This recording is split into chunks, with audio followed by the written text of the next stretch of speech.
First half, we probably just threw away 5 passes without even thinking, just throwing it to the other team, and that led to, I think they had like 15 points off our turnovers.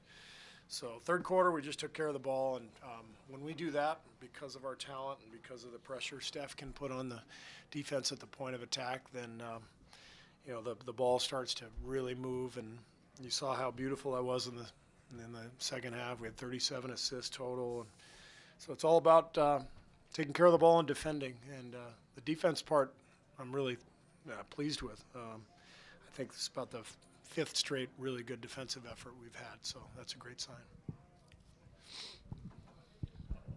Nick Young kind of got some of those Durant minutes tonight. I want to ask you not about his shooting, but he had a couple defensive plays and an assist. I saw you really fist pumping over there. I like Nick's effort tonight at the defensive end. He's pretty good on the ball. I think his defense on the ball is his strength, and he's got to continue to work on his off-ball defense. But I loved his energy. I loved his intent out there. He gets a little shy sometimes. I want to encourage him to shoot. So we'll talk more about that. Steve, along those. Oh, Go ahead. oh, sorry. Nick Young, JaVale McGee, Sean Livingston in that one stretch. Did you see some kind of chemistry with those three? Was there something with those three on the court that really clicked, you think?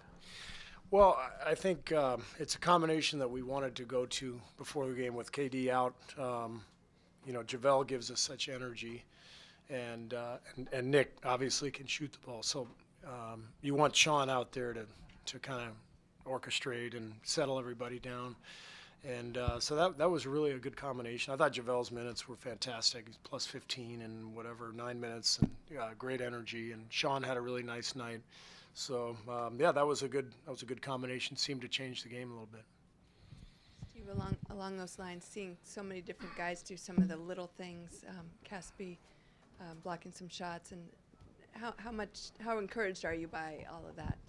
Yeah, well, you know what? I actually kind of like these games when we have to sit somebody in a weird way. It's good for our team. I mean, we're lucky. We're in a position where we've got so much talent that we can afford to miss one of our main guys and still be able to compete at a high level. And so on a night like this, it allows guys like Omri and Nick to step in there and get good minutes. And it's good for the team. It's good for morale.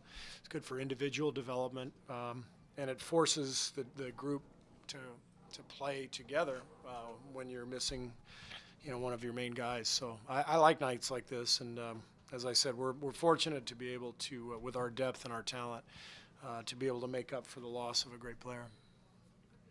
Hey, Steve, just the fact that it's so early in the season, I was wondering, what was your sense going in as far as just the team's readiness to absorb any kind of absence like this with Durant? I felt good about it because we've been rock solid now the last four or 5 games.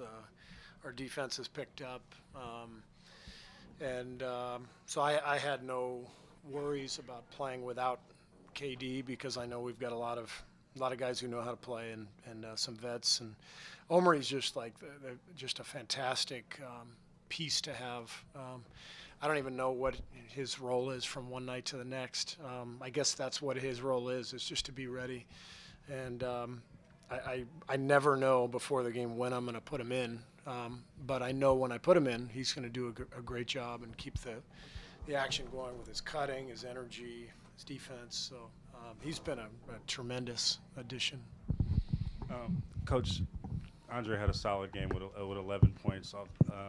And what did you think of his performance tonight, just being inserted into the game, inserted the starting lineup for the first time in like 2 years? Has it been 2 years? Yes. Wow. In regular season. Yeah.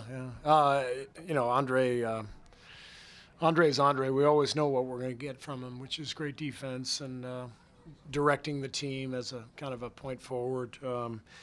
But I wanted to put him in the starting lineup to play him with the backcourt of Steph and Clay, so he could play make and also hopefully get a couple open looks, and which he did, and he knocked him down. So it's a good night for Andre and for everybody, really.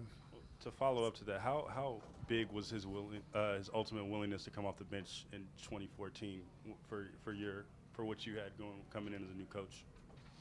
Well, I've said this before, but Andre's willingness to come off the bench set the tone for everything that we do here, and that acceptance and unselfishness still resonates with our group.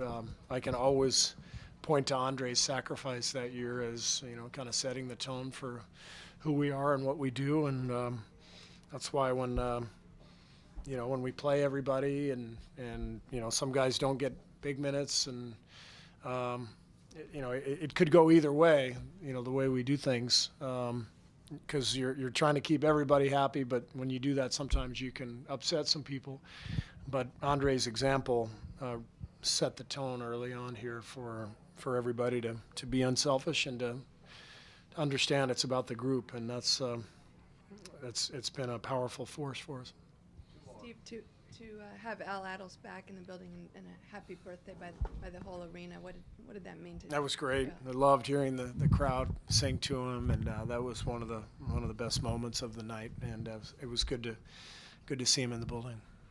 Steve, you look at Steph's game and 5 turnovers in the first half. He's kind of throwing the ball around. It wasn't his best game, and then you look at the box score, and he almost has a triple-double. Do you feel like, obviously he's had a great start to the season, but do you almost feel like we're kind of taking him for granted? He's been so good and so good for so many years now.